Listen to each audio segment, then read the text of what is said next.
30 minutes après 6h, bien le bonjour à toutes et à tous. Merci de nous recevoir chez vous. Un plaisir de vous retrouver comme tous les matins. Et vous suivez nos programmes sur la 98.5 Sud FM Zen Radio en synchro avec toutes nos stations régionales. Bonjour Babacar Sam. Bonjour Maria, bonjour à toutes et à tous. Et les titres qui seront développés dans nos différentes éditions. On démarre avec l'introduction de l'éducation sexuelle à l'école.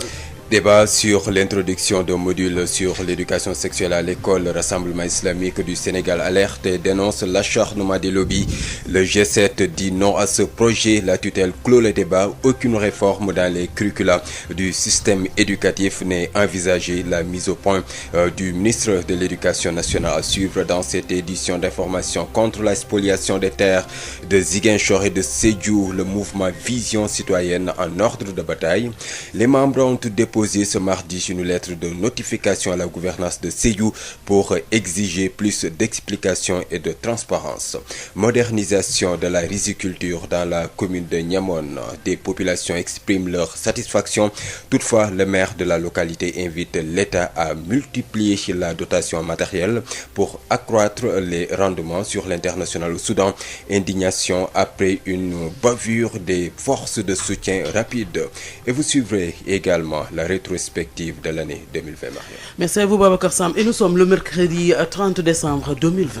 ginnaaw bi fanweeri simili ak ñett tegoo ci juróom benn waxtu. asalaamaaleykum El Hadj Malick Faye. maaleykum salaam soxna Maria. ñu tàmbali koog wàllum njàng gi dafa mel ni dañuy dugal ci li nga xam ne moo di école bi li ñu dippee éducation sexuelle. kay lu jëm ci wàllu góor ak jigéen nu ñu war a sëy xam-xam ba ci aju yëpp asalaamaaleykum mbokk yi waaye nag loolu soxna si ni nga ko waxee coow li dafay na kur ba ci école bi am itam ñooñ rassemblement islamique la ñu duppee seen bopp fii ci biir Sénégal di artu am itam ñu duppee G7 ñoom itam ñu ne loolu du fi jàlle waaye nag ñu dénk wàllu njàng mi moom di tutelle bi di ministère bi ñu dénk wàllu njàng mi moom yëkkati na ay kàddu daal di jeexal wax ji tàkk nee na yooyu ñuy wax yëpp dara amu ci amuñu benn xalaatu ngir soppi ci wàllu na nga xam ne moo di tëralin bi wala ñu tàbbal ca lu bees loolu daan ci dikk léegi déglu ministre bi nga xam ne moom la ñu dénk wàllu njàng mi ci wàllu fànn boobule li aju itam ñi nga xam dañoo taxaw temm na bu kenn saax-saaxee seen suuf si fële ca diwaanu Ziguinchor ak ca boo fa féeteeg Sédhiou ñi nga xam tam ñoo fa taxawal askan wi ne daal loolu moom fokk rek ñu taxaw ci tem ba lépp war a mën a leer donte yi tamit am na ay coppeeku yi ci am ñu ne nag daal am na ci kilifa yi taxaw ba leeral ko mu leer nañ ci bopp doomu aadama yi nekk foofule li aju tamit yeesalaat mbay mi nga xam dafa jëm ci wàllu mbayum ceeb mi ci commune bi nekk fële ci Niamone nga xam ne itam askan wi nekk ci gox yooyu daal am na ci lool ñu ngi ci am mbégte daal itam donte sax maire ba nekk ci béréb boobule itam nee na daal état bi war naa gën a fulal lépp loo xam ne lii daf koy def ci fànn boobule mu gën a jëm ca kanam xabaar ak ci wàllu bi ci réew daañu dem ci Soudan ak yeneen i béréb incha allah. jërëjëf Hadj Maodo Faye ñu ngi lay jox dig daje incha allah juróom-ñaari waxtu lay doon ngir yaatal gi. Sud FM, la revue des titres à la une des quotidiens. De ce mercredi 30 décembre 2020, bonjour El Hadj Malick Ndiaye. Bonjour Sister Maria. Revue des titres qu'on le démarre comme tous les matins par Sud Quotidien. Qui revient sur l'introduction du module sur l'homosexualité, les syndicats s'érigent en bouclier. Et la une de Rewmi Quotidien. Rewmi également qui revient sur le sujet, le Sénégal dit niet à l'UNESCO. Et pour Vox Populi. Pas de module SVT pro-homo à l'école. Le ministre de l'Éducation nationale très clair sur la question. Et de quoi nous parle les Échos ce matin. Les Échos qui reviennent sur le mieuxin Pape Abou Cissé, l'humilité est personnifiée. Et pour l'As Quotidien. L'As qui revient également sur le modèle de l'homosexualité à l'école avec le ministre Thierno Talla qui clôt le débat. Et pour le Témoin. Nos confrères qui reviennent sur l'exclusif record historique des recettes en 2020, la douane, la part des 1000 milliards de francs CFA pulvérisés. Et qu'est-ce qui barre la une de Libération? C'est le doyen des juges d'instruction qui enterre le dossier de l'affaire Petro-Tim. Et pour Enquête. Enquête qui revient sur Macky Sall à ceux qui nient l'existence de la Covid-19, pensez aux morts. Parlons de sport avec Stade. Stade qui revient donc sur la rencontre hier entre les responsables du football sénégalais à propos de la reprise du championnat avec cette interview de Sayer Seck, le président de la Ligue de football professionnel. Et l'on termine avec Sunu Lamb. Ce qui déclare dans le quotidien, je n'étais pas prêt à intégrer le CNG. Sud FM, li gën a fës ci këru yéenekaay. ginnaaw bi fanweeri simili ak juróom-benn tegoo ci juróom-benn wax tey ji ci àllarba ji fanweeri fan ci weeru décembre 2020 salaamaaleykum El Hadj Malick Ndiaye. waaleykum salaam Sister Maria. suñu biir kër la ñuy tàmbalee muy Sud Quotidien. ñu jóg nag yëkkati ay kàddu ñaaw lool li nga xam ne ñuy romandaat dugal nag njàngale mbirum ñaari tur yi ci école yi syndicat yi nag jóg ne du ci am tey du fi am ëllëg. mu mel ni loolee tamit la Rewmi Quotidien xëyee. moo tax sax ñu ne Sénégal nag nee na déet UNESCO loolu duñ ko def tey duñ ko def ëllëg. Vox Populi itam noonu la def. waaye itam dañoo booxaay joxaale kàddu ministre bi ñu dénk wàllu njàng mi Mamadou Talla nee na kat kat loolu moom xel xalaatu ko. Mamadou Talla la L'As quotidien xëyee itam. kaddu yu ni mel tam la yëkkat ci yéenekaay bi di L'As wax ne kat li ni mel àndul ak suñu aada ak tamit suñuy cosaan. dafa mel ni waa douane lay seen ci Le Témoin. ñoom Le Témoin jox kaddu tey jii nag ñu ñëw ci li nga xam jàlloro ji ñu def ci atum 2020 ci li nga xam ne kat dugal nañu ko koppar ci biir réew mi. doyen des juges foofee ci Libération. ci affaire Petro-Tim la ñoom dellusiwaat nee nañ kat dafa mel ni moom dossier bi nag moom daf koo jël suul kenn waxatu ci léegi. bu ñu yëree li nga xam ne moo di stade. ñoom dañoo dellusiwaat ak ñun ci li nga xam ne rek moom moo jëm ci wàllu dooraat jogante ci contexte bi nga xam ne dafa am mbas ak waxtaan bi nga xam ne seq nañ ko président bu ligue bi di Sayer Seck. ñu tëjee ko sunu lamb. ñu seq waxtaan ak Serigne Mbacké Ndiaye mu ne kat moom xalaatul mukk nag bokk ci li nga xam ne waaye itam jiite li kuréel gi kër gi nga xam moom moo nekk CNG. waaw loolu de la wax. sa domaine la de. waaw loolu de la wax moom. Serigne Mbacké Ndiaye man la menn mi. menn waaw politicien. moom la waaw. ci yàlla jërëjëf El Hadj Mbacké. jërëjëf El Hadj Malick nee naa la El Hadj Mbacké sax yéen a bokk. ñoo bokk El Hadj waaw seen jaayee ni jërëjëf. El Hadj Malick Ndiaye fii rek ci kanam incha allah dina fi teew fekk rek mu gën a yër li yéen kaay xëyee jamono ji ngeen ñuy déglu ci 98.5 en synchro avec toutes nos stations régionales. Merci de nous recevoir chez vous 38 minutes après 6 heures. Hafsa Elimane Wane s'installe pour le journal de l'économie. La B6, Banque internationale pour le commerce et l'industrie du Sénégal. La B6, la banque d'un monde qui change, vous offre le journal de l'économie.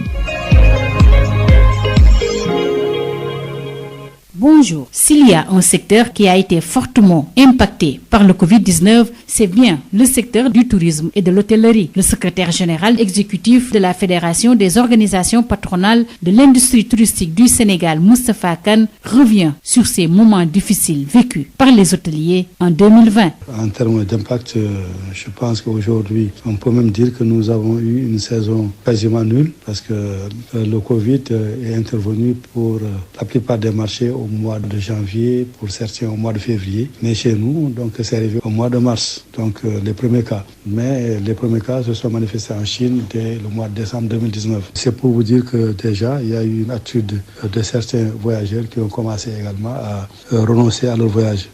Je dois préciser que pour l'ensemble des entreprises hôtelières touristiques, les 1500 entreprises répertoriées et reconnues, c'est quasiment, n'est-ce pas, une perte de recettes ou bien une perte de chiffre d'affaires, si vous voulez, de plus de 400 milliards de francs CFA. Cela est énorme et ça a eu un impact également sur les emplois et également dans les autres maillons de la chaîne de valeur compte tenu du caractère transversal du secteur du tourisme. Maintenant, forcément, ça va impacter également sur d'autres relations qu'on avait avec le secteur financier et bancaire. Donc, ce qui a conduit aujourd'hui à un désastre, pour l'appeler ainsi, social, n'est-ce pas, très important, avec des cascades de fermeture d'établissements d'hébergement, donc, et des pertes d'emplois énormes. Le secteur du tourisme aujourd'hui est dans une phase critique au niveau mondial, hein, donc je pense que c'est la chose la mieux partagée aujourd'hui. Maintenant, le plus important, c'est de voir comment réagir, n'est-ce pas, en termes de stratégie pour la relance. Mais ce qui est sûr aujourd'hui, l'État est conscient des difficultés que nous avons vécues, même si aujourd'hui, par rapport aux effets de relance, il y a des choses sur lesquelles quand même nous avons énormément de choses à redire. Dans le prochain numéro, le secrétaire général exécutif de la Fédération des organisations patronales de l'industrie touristique du Sénégal, Moustapha Kane, va revenir sur les perspectives pour l'année 2021. C'en est tout pour le journal de l'économie. Merci de votre fidélité. La B6, Banque internationale pour le commerce et l'industrie du Sénégal. La B6, la banque d'un monde qui change, vous a offert le journal de l'économie. Sud FM chez vous, à tout instant. Biotox anti-moustique pour le corps, les vêtements, les rideaux et draps vous protège contre les moustiques chez l'adulte et l'enfant. Val d'Afrique vous offre votre journal de la santé. Bonjour. Au Sénégal, plus de 29% de la population sont touchés par l'hypertension artérielle. C'est ce qui ressort d'une étude réalisée par Better Health. Selon eux, l'une des principales causes reste la mauvaise alimentation. Écoutons les explications du docteur Joseph Barbosa, administrateur du projet Better Health. Aujourd'hui, vous savez que l'AVC, c'est la deuxième cause de décès dans le monde. Certains disent même première cause de décès. Les facteurs de risque sont nombreux et variés. Par rapport à la survenue de l'hypertension artérielle, l'un des premiers facteurs de risque, c'est les changements des habitudes de vie. Aujourd'hui, la façon dont nous avions l'habitude de manger a évolué dans le temps. Aujourd'hui, Aujourd'hui, la façon dont nous avions l'habitude de vivre a évolué. Aujourd'hui, on est devenu beaucoup plus sédentaire. Aujourd'hui, nous avons l'utilisation de produits qui, dans le temps, n'existaient pas. Nous avons les produits comme les bouillons, etc., que l'on utilise. L'ensemble de ces facteurs font qu'aujourd'hui, nous sommes, lors du dernier enquête CEP, le ministère avait trouvé 29,8% des personnes de 18 à 69 ans qui faisaient l'hypertension artérielle. Beaucoup de moyens de prévention de l'hypertension artérielle. C'est un ensemble de mesures que nous sommes en train de préconiser au niveau de la structure. D'abord, éviter la sédentarité, faire régulièrement des activités physiques, ne serait-ce que 3 à 4 fois dans la semaine, 30 à 45 minutes. Éviter le tabac, éviter l'alcool, manger moins salé, moins sucré, moins gras, éviter les sels de table, éviter également les bouillons, manger beaucoup de légumes, manger beaucoup de fruits. Nous avons des complications majeures. Les premières complications, c'est la possibilité de faire un accident vasculaire cérébral. C'est vraiment l'acuité de l'accident vasculaire cérébral. Aujourd'hui, deuxième complication majeure, c'est l'infarctus du myocarde, que nous communément on appelle crise cardiaque. Mais on peut avoir d'autres complications, complications rénales, complications oculaires, complications au niveau des artères, qui vraiment plombent le pronostic de vie de la personne qui est atteinte. Merci de nous avoir écoutés. Rendez-vous demain pour un nouveau numéro de Info Santé. Biotox anti-moustique pour le corps, les vêtements, les rideaux et draps vous protège contre les moustiques chez l'adulte et l'enfant. Val d'Afrique vous a offert votre journal de la santé.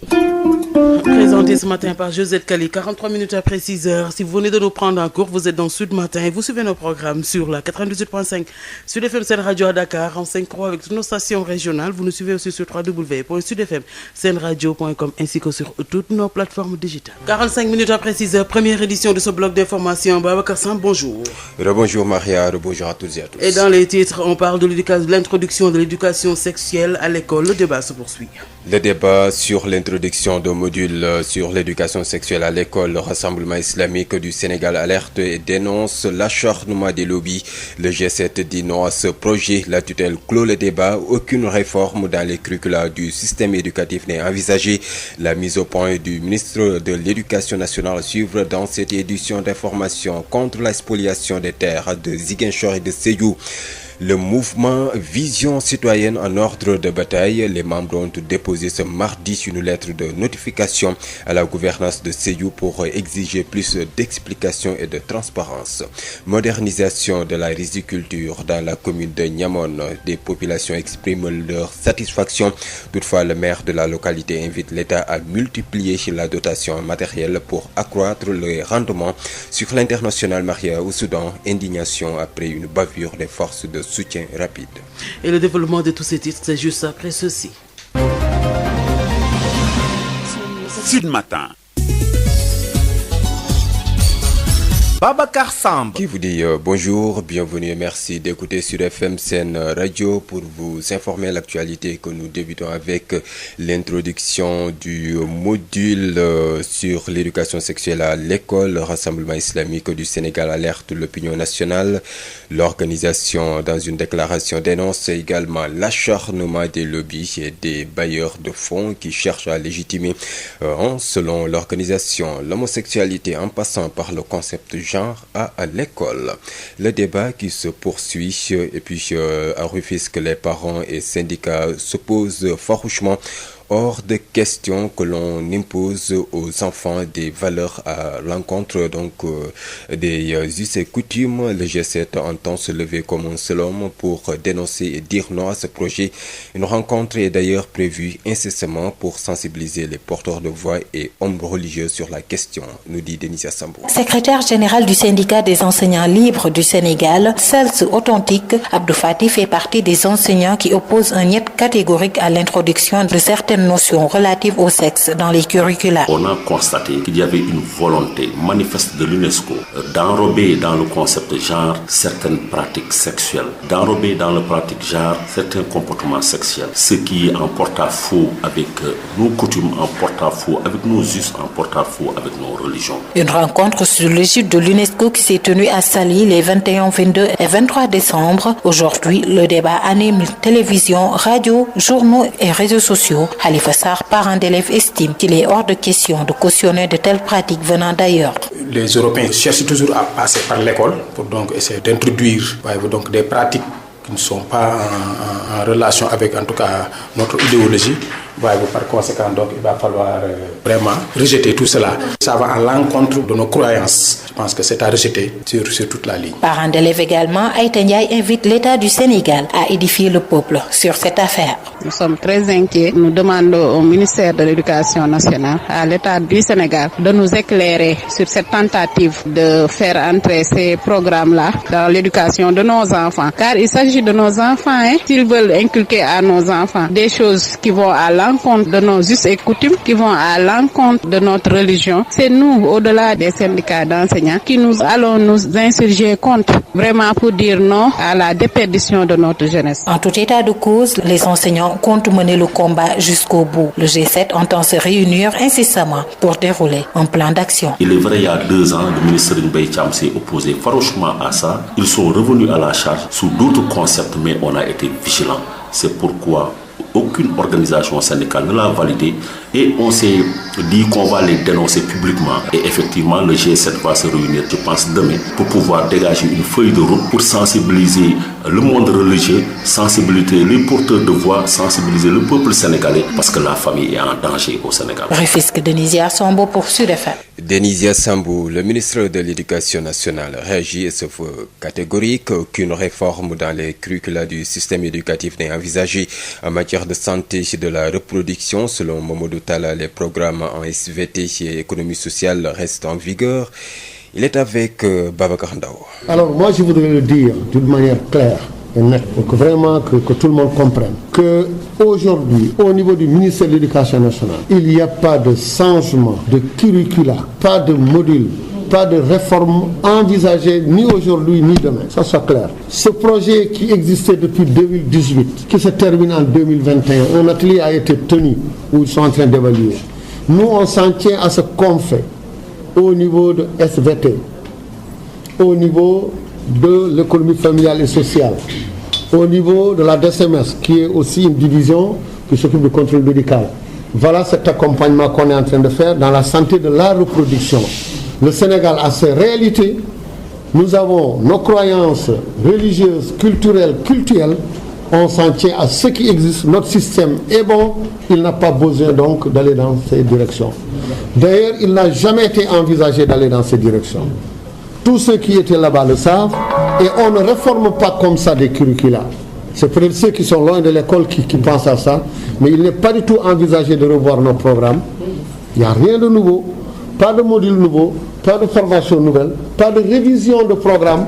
On s'en tient à ce qu'on a toujours fait, qui nous a donné de bons résultats depuis plus de 10 ans en sciences de la terre et en économie familiale et sociale, accompagné par la DSMS qui donne des cours aux enseignants et aux élèves dans tout ce qui concerne la santé de la reproduction, tel que ça a été fait au moment même où nous on était élèves.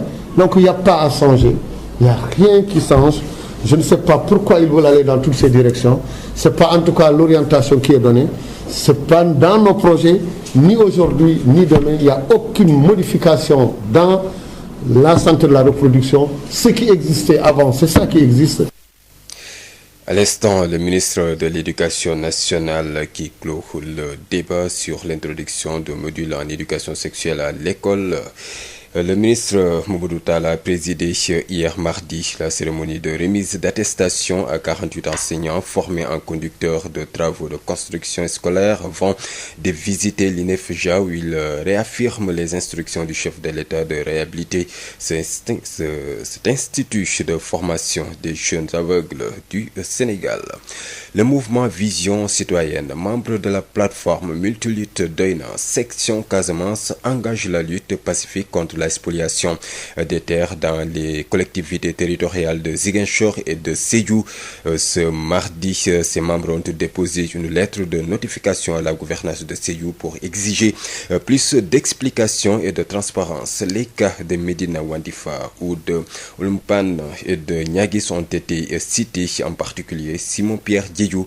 Le porte-parole s'en explique ici au micro de Moussa Dramé. Nous voudrons notifier aux différents gouverneurs des deux régions qu'il y a des problèmes qui secouent beaucoup la région. Par exemple, à Oulampan, on a constaté que le maire de la commune de Oulampan a octroyé 220 hectares à un Italien. Cet Italien a utilisé les 20 hectares, il emploie les femmes. Ces femmes-là sont payées à 200 francs la journée. C'est une exploitation aussi de la commune de Médina Wandifa. Vous n'êtes pas sans savoir que la commune de Médina Wandifa est victime d'une spoliation foncière extraordinaire. À Ziguinchor aussi, nous avons ce même problème de litige foncier dans la commune de Niaguis. Sur 592 hectares, un lotissement, on a eu des gens qui ont été emprisonnés pendant 6 mois. Nous avons aussi dans la commune de Kafountine, c'est toujours la spoliation foncière. Ce même problème est aussi dans la commune de Diouloulou. Pour l'instant, nous voudrions que lui, en tant que gouverneur, en tant que représentant du président de la République dans la région, qu'il essaie de s'enquérir de ces situations et voir quels sont les problèmes réellement qui gangrènent ce qui. À Bonkling, Malanseni, Fati, à chaque fois si on lui notifie une lettre pour lui rencontrer, il trouve une excuse pour dire qu'il n'est pas là ou bien qu'il doit partir en voyage. À maintes reprises, on a voulu rencontrer les différents maires de ces communes-là. Ils n'ont pas voulu nous accueillir. Et il a fallu organiser une marche dans la commune de Médina Wandifa. On a cherché de l'aide pour appeler nos camarades du FRAPP France Dégage et Guy Maris a effectué le déplacement. Et toujours dans le sud du pays, modernisation de la riziculture dans la commune de Niamone. Des populations expriment leur satisfaction après une expérimentation du remembrement des rizières et de la mécanisation des récoltes. Le député maire de Niamone qui a visité les productions rizicoles invite l'État à doter les paysans de matériel pour accroître les rendements. Ben Michel Kanfoudi. Les populations de la commune de Niamone dans le département de Bignona veulent changer de paradigme dans la pratique de la riziculture. À Diagobel, village expérimental, les habitants ont franchi le pas avec le remembrement des rizières pour accroître leur rendement et les résultats sont très positifs selon Jean-Christophe Goudabi, riziculteur. Voilà, l'avantage est là. Vous voyez même derrière moi ce que vous avez vu. Je demanderai peut-être à les autres de faire comme nous. Quand tu remembres et que les diguettes sont bien faites, tu auras ce que tu veux. Là, je sais, c'est une tonne et nous demandons et nous prions aux autorités au moins de nous aider à nous mettre une digue latérite. Cette modernisation est plus qu'une nécessité pour économiser de l'énergie et du temps. À Tobor, les populations l'ont bien comprise en se dotant d'une décortiqueuse de riz gérée par Xavier Colli. On prenait les bâtons pour taper, mais maintenant c'est la machine. Vous voyez, c'est rapide. Ouais, c'est très rapide et puis ça trie le riz. Amène le déchet de l'autre côté, le riz de l'autre côté, c'est propre. On gagne beaucoup de temps. Le député maire Léopold Yankouba-Koli qui a visité la production rizicole en a profité pour inviter l'État à multiplier la dotation en matériel. En moins d'une heure, tu as rangé ton riz. Donc quand il travaille 8 heures, il travaille peut-être pour 15 personnes. Donc ça c'est très important. L'appel c'est qu'il faut aider les vrais producteurs. Quand on amène des machines, c'est vrai, c'est bon de donner à des gens, des autorités, mais donnons aux vrais producteurs. On ne peut pas venir voir des vallées et vraiment visiter des vallées. Au moment où il faut les accompagner, ces gens-là ne sont pas accompagnés. Tout le monde a vu, on a fait des visites cette année sur des vallées, mais accompagnons-les. Si cela est fait, je vous assure que la Casamance sera bientôt le grenier de production de riz au Sénégal et l'autosuffisance est garantie. Ce plaidoyer qui est celui des populations, le député maire de Niamone compte le porter à l'hémicycle. Ben Michel Kanfoudi, Ziguinchor, sur FM. Ben Michel Kanfoudi, opération de sécurisation foncière pour éviter les conflits. Les PDIDAS entendaient par là le projet de développement inclusif et durable de l'agrobusiness au Sénégal. Ce projet donc dote les services des impôts et domaines d'un important lot de matériel dans les communes ciblées de la région de Saint-Louis et de Louga. Le projet est en phase de régulariser et de sécuriser 13 500 parcelles, soit 37% de l'objectif du plan Sénégal émergent fixé à 200 000 hectares à l'horizon 2024. Lamine Guessaman. Un véhicule tout-terrain du matériel technique composé de GPS référentiel, d'une station permanente et d'une station totale. Un don du projet de développement inclusif de l'agrobusiness au Sénégal, PDIDAS, au service de la Direction générale des impôts et domaines dans les régions de Louga et Saint-Louis. À travers ce geste, le PDIDAS entend aider ces derniers à l'aider dans l'atteinte de ses objectifs dans le cadre du processus de régularisation foncière, processus qui permet désormais aux parcelles parcelle à usage agricole de détenir un numéro d'identification cadastrale NICAD. Madame Diop Ndeye Koura Mbaye, coordinatrice du PEDIDAS. C'est au niveau urbain qu'on avait des NICAD, mais pour pouvoir mieux assurer la sécurité des parcelles à usage agricole, on va jusqu'au numéro NICAD. Et donc c'est dans ce cadre-là que cet appui que le PEDIDAS a apporté au service des impôts et domaines rentre pour vraiment les appuyer afin que ces services soient à mieux de réaliser leur mission. Outre les 9 bureaux fonciers équipés installés dans 9 communes cibles dans les régions de Louga et de Saint-Louis, 8000 parcelles sur 13 500 qui ont fait l'objet de délibération ont obtenu leur NICAD. Madame Diop Ndeye Koura Mbaye, coordinatrice du PEDIDAS. Nous avons dans le cadre du projet un objectif de 15 000 titres d'affectation avec numéro NICAD. Aujourd'hui, pour les régions de Saint-Louis et Louga, on est à 13 500 délibérations qui ont été approuvées. Nous avons déjà à peu près 8 500 parcelles qui ont fait l'objet de NICAD. C'est le numéro d'identification cadastrale. C'est comme le numéro de la pièce d'identité. C'est ce que ça représente pour une personne. C'est ce que le NICAD représente pour la parcelle. Sur un objectif de mise à disposition accélérée du foncier de 200 000 hectares que s'est fixé le plan Sénégal émergent à l'horizon 2024, le PEDIDAS a réussi à sécuriser 70 000 hectares, rien qu'à Saint-Louis et Louga, soit une contribution de 37%. Lamine Gueye, Saman Louga, Sud FM. Et puis sur l'international au Soudan, il s'agit d'une affaire qui a suscité l'indignation générale au Soudan. Un homme a été tué au cours d'une interrogation par les forces de soutien rapide. Ces unités paramilitaires intégrées à l'armée soudanaise sous le régime d'Omar el-Bashir et issues des milices Janjaweed ont été maintes fois accusés de crimes de guerre au Darfour. Maria, c'était l'essentiel de l'actualité. Merci à vous Babacar Sam de nous avoir présenté cette première édition et on vous retrouve à 7h30 pour la seconde de ce bloc d'info. Sud FM. Il est 7h. juróom-ñaari waxtu ci Sud FM seen rajo 98.5 lëkkaloog suñuy diwaan salaamaaleykum Ajma. aleykum salaam soxna Maria. xibaar yi ñu tàmbali koog li nga xam ne moom moo indi werante ci réew mi jëm ci njàng mi ñu ne dañuy dugal éducation sexuelle.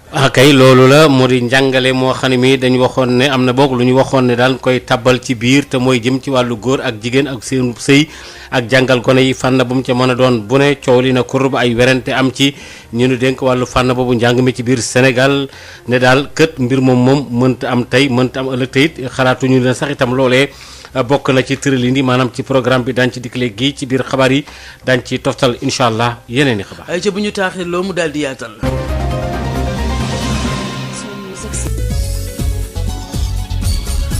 Maodo Faye jërë ngeen jëf mbokk yi ci ànd gi ngeen ànd ak Sud FM seen rajo gannaaw ba ñu leen nuyoo ñu dooraat xabaar yi rek itam ci coow li fi am ci dañuy tàbbal ci biir njàng mi lu aju ci wàllu xale yu ndaw yee ndaw nu ñu leen di jàngale mbirum sëy ci teel a teel loolee itam am ci ay ñu bare ñu jógoon ne daal loolu du fi amee ca Tëngéej nag moom waajur yi ak itam ñi nga xam ñoo di syndicat yi ci bare bari dañu ne loolu du fi amee tey du fi amee ëllëg itam ci gore yi ndax loolu daal bokkul ak seen aada ak seen cosaan ak itam seen ay ak seen kersa G7 itam ñoom it nee ñu daal itam ñoom it ñu ngi naqarlu fànn boobu la itam mu jëm ci wàllu li nga xam ne moo di loolee nga xam ne nee ñu dañ ko bëgg a tëral am ndaje nag itam amaloon nañ ko ci sax itam wala boog dees na ko ci amal itam ngir gën a ñaax askan wi ci fànn boobu la ci boori Tëngéej ak li ko wër Denisia Samb. secrétaire général syndicat enseignants libres yu Sénégal CELS authentique Abdou Fati bokk na ci jàngalekat yi nga xam ne dañoo bañ ne yenn jikko caay-caay yi duñu nangu ñu dugal ko ci curricula wu l'école sénégalaise bi. ba ñëwee si ndaje bi d'abord sax ñun dañ leen wax terme de référence yi nañu clarifier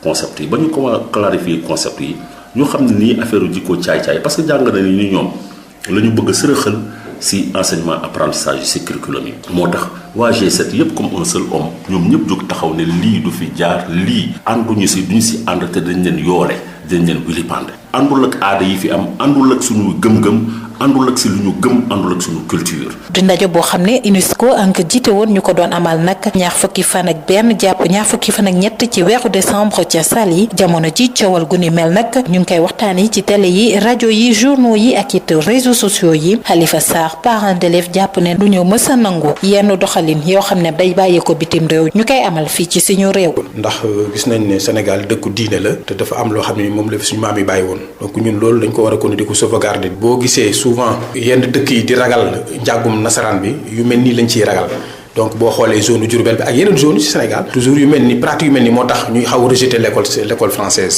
donc dañuy dem ba ci biir ñu dugal ci yoo xam ne ni xëy na bokk ci kon yaakaar naa ne en tant que parent d'élève mënuñu vraiment donc di cautionner donc yenn xeetu jàngale yi ñu bëri dugal ci école yi jaare fa donc ba indi ay yàq-yàq ci biir école bi. way jur Aïta Ndiaye moom di woo nguuru Sénégal mu leeral askan wi ci mbir mi.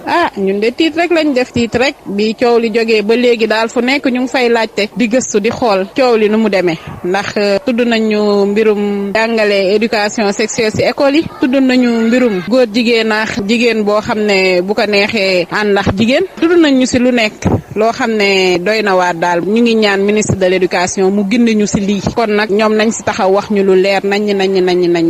ak lu ci mënti am jàngalekat yi ñoom fas yéene ñoo bàyyi mu sedd waa G7 a ngi waajal sax ab ndaje ngir xool nu ñuy dooroon dëwee xàccandoo ba lu ni mel bañ fee am. dañ si am taxawaay bu mat sëkk nag suba incha allah siège SNELAS danañ si réunir dégager benn feuille de route te gëm naa ni si feuille de route bi dina am visite chef religieux yépp pour que ku si nekk am si taxawaay dina am visite également ONG yi nekk si religion yépp ku si nekk am si taxawaay.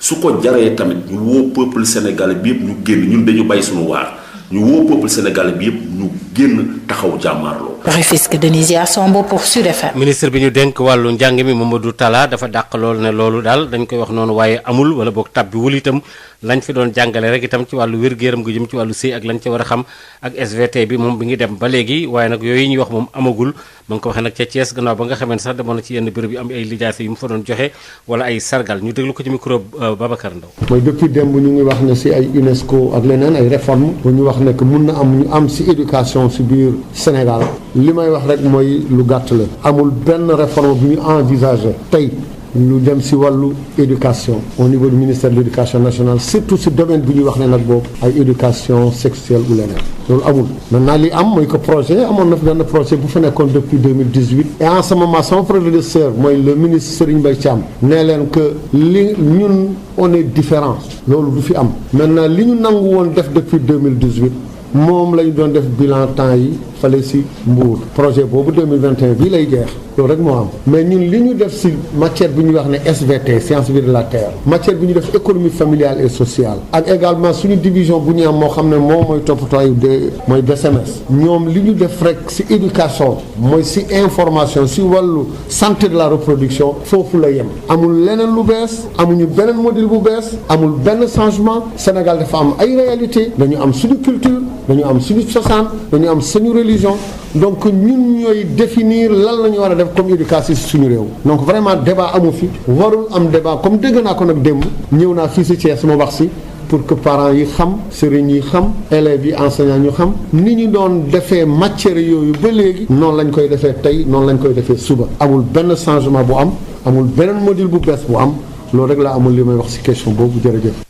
kon nag kooku ministre bi ñu dénk wàllu njàng mi mu indi leeral yooyu neen amul benn coppeeku bu ci am amul benn module wala benn tëralin ak wala doxalin bu jëm ci njàng mi boo xam ne bi coppeeku da ci am jëm ci wàllu loolu nga xam ne moom la ñuy ruumandaat ci wàllu sëy ak lu demee noonu lee juróom-ñaari waxtu moo dem ba fee googu luy tolloog juróom-ñaari minute li aju yi tamit mbootaay gi ñu duppee vision citoyenne nga xam ne ñi nga nekk fële ca boori Sédhiou ne ñoom nag dañuy taxaw temm ngir xeex lépp loo xam ne aju na ci wàllu suuf si niñ koy daal jëlee du ko jox ñeneen te tamit ba ci sax diwaanu ci Ziguinchor mu metti leen loolu itam ak itam Sédhiou ndax daal nee ñu loolu dafa doy waar nañ koy dañuy def suuf si foofule am na nag ay membar yoo xam ne dañ cee nekk itam ngir xeex loolu la itam amit benn bataaxal boo xam ne bii wax nañ ko yóbbu ko ci gouvernance ba nekk foofee kii di Simon Pierre Diédhiou moo yoroon seen kàddu waxtaan ci ak Moussa Dramé. si lettre bi dafa am ay points yoo xamante ne dañ ko bindoon foofu noonu lu mel ni spoliation foncière bu am commune de Médina Wandifa toute la commune est en train d'être lotie du ñu xëy rek def du ñu xëy rek dem dañuy def suñu investigation ñu gis ni lotissement boobu gisuñu ko fenn fu ñu ko nar a gisee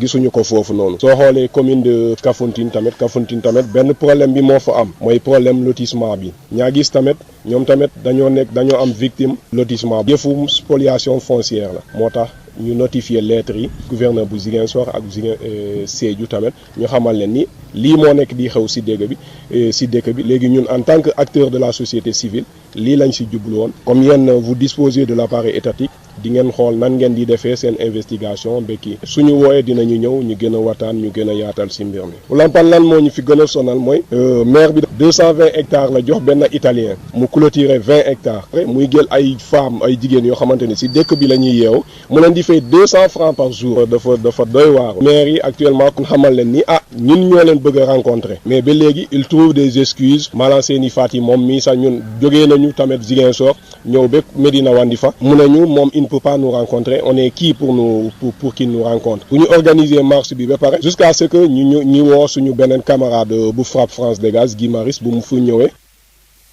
juróom ñaari waxtu dem ba feggoog luy tolloog juróom-ñeenti minute ci wàllu mbayum ceeb mi am na ca commune bële nga xam ne moom la ñu duppee ñamoon askan yow dañoo bég lool ndax daal coppeeku yi ci am ba daal dañ daan am mu gën a yokk lool ci wàllu mbay mi ndax dañu def nañ ci ay jumtukaay yoo xam ne yi mooy gën a baral yëf yi député maire ba nekk ca ñamoon daal dem xool tamit liggéey bi fan ca jot a toll ci tool yeeg lañ jot a am mu ne nag baax na lool waaye état bi nag fii nu toll nii na gën a jàppale baykat yi ci wàllu ay jumtukaay muy matériel benn Michel Kanfoudi. askan wi yeewoo ci commune bu Niamone nekk ci département bu Bignona dañoo bëgg a soppi ay doxalin ci anam bu ñuy defee mbéyum ceeb ci Jagobel tund wi nga xamante ni foofu la ñu jéemee remembrement bi résultat yi daanaka dafa mucc ayib buñ sukkandikoo ci Jean-Christophe Goudiaby di béykatu ceeb. mbégte la ñu am ren parce que lu ñu am ren macha allah mosuñu ko am. waaw dañuy remembrer suñu rizières yi ñu nekk ñu jox ku nekk du mun a ratisser pour xam. ci 4000 mètres carrés yi gis ngeen ko sama ginnaaw dama am waaw lu ëpp ba na toon lu ñu ñaan rek dimbali ñëw ci dig antisel bi dig boobu bu ñu ko amee tey def na rek kenn du doy xiif. modernisation boobu le nag faaw ñu def ko ngir liggéey bi gaaw te bañ ci sonn bu baax a baax te li ni mel loolu la askan wi yeewoo ca Tooboor xam ba tax ñu wuti benn décortiqueuse u ceeb Xavier Coly moo ko yoree. machine bi non seulement lu mu indi ci nit ñi dafa gaaw liggéey bi dafa set bu woole day génnee déchet bi à part kii bi ceeb bi à part dafa set te ñi fu ñu doon jël temps pour dóor pour liggéey léegi machine baa ngi ni liggéey na place boobu. député maire Léopold Yankuba Coly mi nga xam ni visité na faro yooyu daal dina ciy profité woo nguur gi mu yokk dotation matériel agricole yi. lu may ñaan mooy bu ñu jàppalee nañu jàppale ñoo xam ne ñoo ñooy liggéey ñu bañ a jàppale c'est bien ñu jàppale ay autorités mais autorités yi boo leen joxee bu fekkee machine bi du liggéey mu toog këram amul benn jëriñ jox leen ñoo xam ne ñoo ko soxla. comme ça développement bi. plaidoyer boobu nga xam ne askan wi moo ko yee lool nee na dina ko yóbbee ci pencum ndaw réew mi ki doon jokkoo ak yéen fii ci diwaanu Ziguinchor benn Michel Kanfoudi pour Sud FM. benn Michel ñu ngi lay jaajëfal bu baax a baax li aju tamit ci wàllu fexe daal ba aar suuf si ak itam rek fexe itam ba coow yi ci am ak jàppante yi daal di jeex tàkk itam am na mbootaay goo xam ne gii am na loolu def na jox nañ ko ci yóbbu nañ ko ci service impôt ak domaine fële ci boori Louga ak Ndar ngir jumtukaay yooyu ñu war ko mën a xool daal ba. lépp mën a nekk loo xam ne lu yéwén lay doon projet boobu nag itam daanaka nga xam ne dana mën a amal lu tolloog ay fukki junni ak ñett ci ay parcelles ak lu toppandi nga xam ne moom la ñu def daal PSE bi itam lañ ci yaakaaroon ci ay hectares luy tolloog 200 junni hectares Lamine Gueye Sama. auto 4x4 matériel bu xarala GPS référentiel nekk si benn station permanente ak benn station totale mooy ndimbal li nga xam ne moom la PDIDAS jox service yi bokk si direction générale impôt et domaine si région bu Louga ak bu Saint-Louis. li mu si jublu nag mooy service yooyu dimbale ko moom si boppam mu egg fi nga xam ne fa la bëgg jëm si sàmm lépp lu jëm si wàllu suuf rawatina yi nga xam ne moom lu ñuy bayee liggéey bi nag dina tax suuf yu bare ñu fay bay tey jii ñu am li nga xam ne mën nañ ko gam-gamle ak carte d'identité ñu koy tuddee NICAT madame Diop Ndeye Koura Mbaye moom moo nekk si bopp projet bi di PDIDAS. dina yombalal torop liggéeyu service cadastre mais également dañu permettre géomètre agréé yi ñu mën a ko utiliser PDIDAS daf ko apporter parce que bu njëkk parcelle agricole délibération lay am kese tey jii ak li nga xam ne moom la PDIDAS di liggéey ci opération de sécurisation foncière parcelle agricole bi titre d'affectation bi dina am non seulement délibération boobu mais am cartographie boo xam ne def nañ ci coordonnées GPS yëpp am également numéro NICAT ci foncier urbain rek lañ ko xamee woon NICAT nag bu ma ko mënee nataal comme numéro carte d'identité pour nit. gannaaw juróom-ñeenti bureau yu yëngu si wàllu suuf mu tabax ko def ci ay jumtuwaay si juróom-ñeenti commune yi nga xam ne fa lay liggéey si ñaari région yi di Louga ak Saint-Louis PDIDAS jot na saytu lu toll si juróom-ñetti junne yi parcelle si fukki junne ak ñett yu tegal juróomi téeméer yi nga xam ne jot nañ faa def délibération parcelle yooyu mu saytu sax kenn ko ci nekk tey tey jii am nga lu ñu mën a tuddee carte d'identité madame Diop Ndeye Koura Mbaye. tey PDIDAS liggéey na lu mat 13 500 parcelles yoo xam ni délibéré nañ ko au niveau des communes approuvé nañ ko par le sous-préfet ci biir loolu am nañu 8 500 parcelles yoo xam ni am nañu déjà numéro NICAD kon xam nga ne bu ñu nee 15 000 jege nañ 13 000 yi nga xam ne délibéré nañ ko benn étape kese moo ci des muy ñu attribuer leen NICAD loolu fii ak fin au projet bi c'est sûr que dinañ ko jéggi. bu fekkee ne plan Sénégal émergent li mu bëgg mooy fii ak atum 2024 mu saytu sàmm lu toll si 200 junniy hectares si wàllu suuf PDIDAS moom si région bu Louga ak bu Ndar jot na liggéey lu ni mel si lu toll si juróom-ñaar fukki junniy hectares boo ko xayma téeméer bi nga xam ne PSE bëggoon na ko rek moom jot na si def fanweer yi ak juróom-ñaar kii leen doon jottali xibaar yi fii si Louga Lamine Gueye Saman Sud FM. li aju tamit ci diwaanu Ziguinchor ñi nga xam ne dañuy liggéey ci wàllu musique bi ak wàllu art bi ñoom daal ministère bi ñu dénk wàllu intérieur li mu wax ngir ñu moytandiku ngir rek mbas mi ànduñu ci tey animateurs yi musiciens yi techniciens yi rajo ak audiovisuel bi yëpp daal ñu ngi koy naqarlu ñoom bi ñu jàlloog taskatu xabaar yi Jean-Yves Bassène mu yore woon seen kaddu waxtaan ci ak benn Michel Kanfoudi. comme ni ñu ko defee si transport en commun yi exiger gars yi port du masque si banques yi ak yeneen si écoles yi mais nañ ko def si monde de la culture.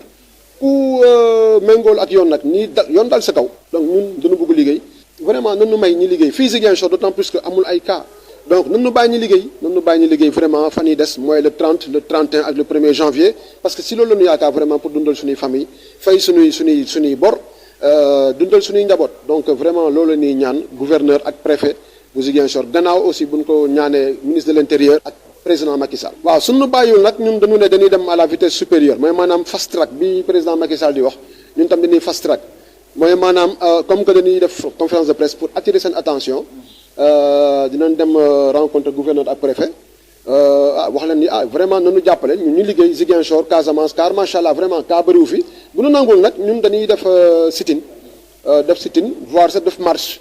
dem rond-point Jean-Paul II wala rond-point Aline Sitoé ba gouverneur dama mel ni gars yi dañu yàpp DJ dañu yàpp animateur te loolu policier laa koy wax vraiment force de l'ordre yi ñoo daaka dem baal donc tey jii nii bu ñu demee aussi di jël matériel DJ vraiment di ko sànni si biir oto bi di ko yàq DJ di dem si police di jéem a récupérer seen matériel boo xam ne ay millions lañ ko jëndee donc du dëgg du yoon donc Ziguinchor gouverneur ak commissaire dama leen di ñaan ñuy wax ak seen agent yi vraiment bu ñu ñëwee tas xew yi nañu bàyyi matériel DJ yi quoi. jërëjëf Papa Lay jërëjëf Soxna Maria fukki minute ak juróom moo fegg fi ñu toll nii moo toftalu ci juróom-ñaari waxtu foofu la ñuy daal di taxawandi.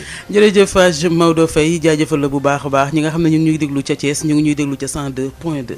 Seconde édition de ce bloc d'information que l'on démarre Babacar Samb avec la gestion foncière. Et nous allons parler de l'opération de sécurisation foncière pour éviter les conflits. Le PDIDAS dote les services des impôts et domaines d'un important lot de matériel dans les communes ciblées de la région de Saint-Louis et Louga. Le projet est en phase de régulariser et sécuriser 13 500 parcelles, soit 37% de l'objectif du plan Sénégal émergent fixé à 200 000 hectares à l'horizon 2024.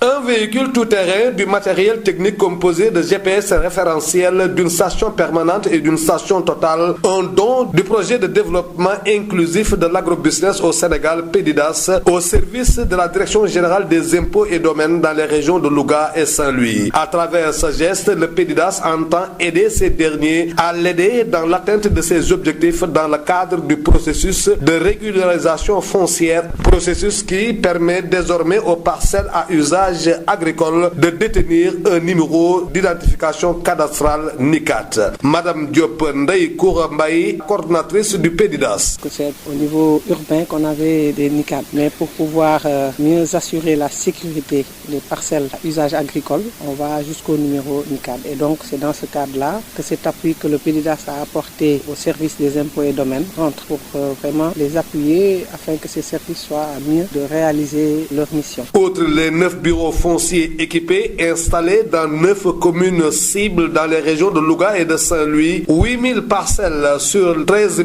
500 qui ont fait l'objet de délibération ont obtenu leur NICAD. Madame Diop Ndeye Koura Mbaye, coordinatrice du PDIDAS. Nous avons dans le cadre du projet un objectif de 15 000 titres d'affectation avec numéro NICAD. Aujourd'hui, pour les régions de Saint-Louis et Louga, on est à 13 500 délibérations qui ont été approuvées. Nous avons déjà à peu près 8 8500 parcelles qui ont fait l'objet de NICAD. C'est le numéro d'identification cadastrale. C'est comme le numéro de la pièce d'identité. C'est ce que ça représente pour une personne, c'est ce que le NICAD représente pour la parcelle. Sur un objectif de mise à disposition accélérée du foncier de 200 000 hectares que s'est fixé le plan Sénégal émergent à l'horizon 2024, le PDIDAS a réussi à sécuriser 70 000 hectares, rien qu'à Saint-Louis et Louga, soit une contribution de 37%. Lamine Gueye Saman, Louga, Sud FM. Lamine Gueye Saman, dans le sud du pays, le mouvement Vision Citoyenne, membre de la plateforme multilutte Doyna section Casamance, engage la lutte pacifique contre la spoliation des terres dans les collectivités territoriales de Ziguinchor et de Sédhiou. Hier, mardi, ces membres ont déposé une lettre de notification à la gouvernance de Sédhiou pour exiger plus d'explications et de transparence. Les cas de Medina Wandifa, de Oulumpan et de Niaguis ont été cités en particulier. Simon-Pierre Diédiou, le porte-parole, s'en explique ici au micro de Moussa Dramé. Nous voudrons notifier aux différents gouverneurs des deux régions qu'il y a des problèmes qui secouent la région. Par exemple, à Oulumpan, on a constaté que le maire de la commune de Oulumpan a octroyé 220 hectares à un Italien. Cet Italien a utilisé les 20 hectares, il emploie les femmes. Ces femmes-là sont payées à 200 francs la journée.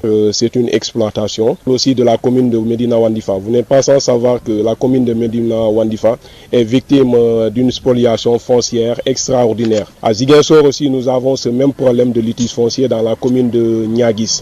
Sur 592 hectares, un lotissement, on a eu des gens qui ont été emprisonnés pendant 6 mois. Nous avons aussi dans la commune de Kafountine, c'est toujours la spoliation foncière. Ce même problème est aussi dans la commune de Djouloulou. Pour l'instant, nous voudrions que lui, en tant que gouverneur, en tant que représentant du président de la République dans la région, qu'il essaie de s'enquérir de ces situations et voir quels sont les problèmes réellement qui gangrènent Siki. À Bonkling, Malanseni, Fati, à chaque fois si on lui notifie une lettre pour lui rencontrer, il trouve une excuse pour dire qu'il n'est pas là ou bien qu'il doit partir en voyage. À maintes reprises, on a voulu rencontrer les différents maires de ces communes-là. Ils n'ont pas voulu nous accueillir. Et il a fallu organiser une marche dans la commune de Medina Wandifa. On a cherché de l'aide pour appeler nos camarades du FRAPP France Dégage et Guy Maris a effectué le déplacement. Et toujours dans le sud du pays, modernisation de la riziculture dans la commune de Niamone. Des populations expriment leur satisfaction après une expérimentation du remembrement des rizières et de la mécanisation des récoltes. Le député maire de Niamone, qui a visité les productions rizicoles, invite l'État à doter les paysans de matériel pour accroître les rendements. Ben Michel Kanfoudi. Les populations de la commune de Niamone dans le département de Bignona veulent changer de paradigme dans la pratique de la riziculture. À Diagobel, village expérimental, les habitants ont franchi le pas avec le remembrement des rizières pour accroître leur rendement et les résultats sont très positifs selon Jean-Christophe Goudjabi, riziculteur. Voilà, l'avantage est là. Vous voyez même derrière moi ce que vous avez vu. Je demanderai peut-être à les autres de faire comme nous. Quand tu remembres et que les diguettes sont bien faites, tu auras ce que tu veux. Là, je sais, c'est une tonne et nous demandons et nous prions aux autorités au moins de nous aider à nous mettre une digue latérite. Cette modernisation est plus qu'une nécessité pour économiser de l'énergie et du temps. À Tobor, les populations l'ont bien comprise en se dotant d'une décortiqueuse de riz gérée par Xavier Colli. On prenait les bâtons pour taper, mais maintenant c'est la machine. Vous voyez, c'est rapide. C'est très rapide et puis ça trie le riz. Amène le déchet de l'autre côté, le riz de l'autre côté, c'est propre. On gagne beaucoup de temps. Le député maire Léopolian Koubakoli qui a visité la production rizicole en a profité pour inviter l'État à multiplier la dotation en matériel. En moins d'une heure, tu as rangé ton riz. Donc quand il travaille 8 heures, il travaille peut-être pour 15 personnes. Donc ça c'est très important. L'appel c'est qu'il faut aider les vrais producteurs. Quand on amène des machines, c'est vrai, c'est bon de donner à des gens, des autorités, mais donnons aux vrais producteurs. On ne peut pas venir voir des vallées et vraiment visiter des vallées. Au moment où il faut les accompagner, ces gens-là ne sont pas accompagnés. Tout le monde a vu, on a fait des visites cette année sur des vallées, mais accompagnons-les. Si cela est fait, je vous assure que la Casamance sera bientôt le grenier de production de riz au Sénégal et l'autosuffisance est garantie. Ce plaidoyer qui est celui des populations, le député maire de Niamone compte le porter à l'hémicycle. Ben Michel Kanfoudi, Ziguinchor, sur FM. Ben Michel Kanfoudi, toujours chez vous, 10 tonnes 500 de matériel médical pour relever le plateau médical des structures sanitaires de la région de Ziguinchor. Le don est l'œuvre du président de la CNDT. CNDT entendait par là la Commission nationale du dialogue des territoires. Benoît Sambou, chevet des 5 hôpitaux de la région et d'autres structures sanitaires. Ignace Dey. 10 tonnes 500 de matériel médical pour tous les hôpitaux de la région et bien d'autres structures sanitaires. Ce don vient insuffler et relever le plateau médical dans ces structures sanitaires. Un don de matériel offert par le président de la Commission nationale du dialogue des territoires CNDT, le ministre Benoît Sambou, qui dit contribuer au relèvement de plateau médical des structures sanitaires de la région. Une façon pour lui de transcender la lancinante question des évacuations sanitaires. Benoît Sambou. Aujourd'hui, c'est 10 tonnes 5 de matériel que nous avons pu mettre. Il s'agira maintenant pour nous d'être à l'écoute de nouvelles propositions. En fonction des besoins, nous prendrons votre attache pour mobiliser encore du matériel pour cette région. Parce que c'est un devoir, nous avons besoin de le faire. J'ai été souvent témoin d'évacuation de malades à Dakar ou de rapatriement malheureusement de corps. Nous devons nous battre pour relever le plateau médical des hôpitaux de Ziguinchor pour que nos frères, nos sœurs, nos mamans, nos papas n'aient plus à être évacués à Dakar. Parce que les évacuations non seulement coûtent cher, mais elles sont risquées. Nous allons nous battre pour encore en faire, démultiplier ce genre de gestes. La cérémonie de remise de cet important lot de matériel médical tenue à l'hôpital régional de Ziguinchor a été l'occasion pour les responsables de la dite structure sanitaire et des acteurs de la santé de décerner un satisfecit au ministre Benoît Sambou qui a mobilisé tout ce matériel. Outre les structures sanitaires de la région, les sapeurs-pompiers et l'armée ont également reçu une partie de ce lot de matériel composé de respirateurs, de défibrillateurs, de fauteuils roulants, entre autres matériels qui contribuent à renforcer certaines structures sanitaires de la région. Mal en point. Ziguinchor, Ignace Dey, Sud FM. Ignace Dey, 7h39 à Niaguis et Niassia, c'est toujours dans la région de Ziguinchor, là où la coalition des acteurs de la musique se démarque des mesures restrictives prises par le ministre de l'Intérieur.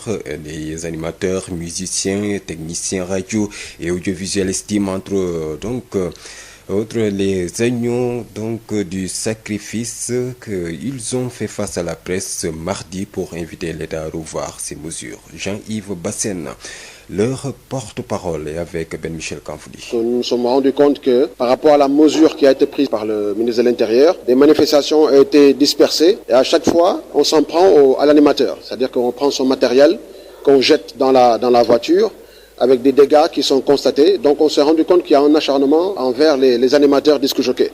Et on se demande pourquoi cet acharnement-là. Pourquoi en fait on ne prend pas la personne qui organise. Pourquoi on ne s'en prend pas à la personne qui loue les bâches et les chaises, mais on s'en prend au matériel de l'animateur. Et nous dénonçons cela et nous invitons les forces de l'ordre à avoir plus de responsabilité par rapport à cela. Nous avons investi des millions dans le matériel, qu'ils nous respectent, qu'ils respectent notre travail. Tout ce que nous demandons, c'est qu'on nous laisse travailler. On nous parle de 2,5 milliards qui ont été octroyés par le président pour les acteurs culturels. Nous disons, nous n'en voulons pas. Ce que nous voulons, tout simplement, c'est qu'on nous organise, qu'on nous travaille. À l'entrée des banques, il y a le gel alcoolique, il y a le port du masque qui est obligatoire. Dans les établissements scolaires, c'est la même chose. Alors pourquoi est-ce que nous, on ne nous organise pas? Donc c'est de la paresse, tout simplement de leur part, et nous leur demandons de travailler. Parce que nous voulons travailler, qu'ils nous organisent, que nous puissions exercer notre métier de façon digne et responsable. C'est tout ce que nous voulons. Donc, qu'on nous laisse travailler. Ensuite, si bien sûr on ne nous entend pas, nous allons décider d'aller à une vitesse supérieure. Tout simplement, c'est quoi? C'est de faire un sitting, à l'instar de nos collègues de Dakar, de faire un sitting et pourquoi pas une marche, pour qu'on nous écoute et qu'on nous respecte. La coalition des acteurs de la musique de Ziguinchor qui se démarque des mesures restrictives prises par le ministre de l'Intérieur, animateurs, musiciens, techniciens radio et audiovisuels qui estiment être les agneaux du sacrifice. Harala, c'est le nom de l'exposition qui préfigure du musée audiovisuel de la RTS, la télévision nationale, qui a, avec l'aide de l'artiste peintre Khalidou Kassé, décidé de préserver et de restaurer une partie de son patrimoine. Voici le chef du projet RTS Art, Khalidou Kassé, au micro d'Amadou Moustapha Dian. Le concept Harala, c'est un concept novateur, une vision du directeur général Racine Talla, qui véritablement m'a approché pour me demander de réaliser le musée de la RTS. J'ai dit que voilà l'occasion, avec Khalidou Kassé, de réaliser ce projet. Nous avons échangé et effectivement c'était très clair dans ma tête. C'est ainsi qu'avec le docteur El Hadji Malick Ndiaye, muséologue, Je l'ai appelé pour dire, voilà, nous allons installer le musée avec tous les éléments qui vont composer le musée. Nous sommes allés à la recherche des éléments pratiquement enfouis, que nous avons déterrés, que nous avons sortis dans les magasins, simplement des objets, des éléments, des sons, en tout cas des images.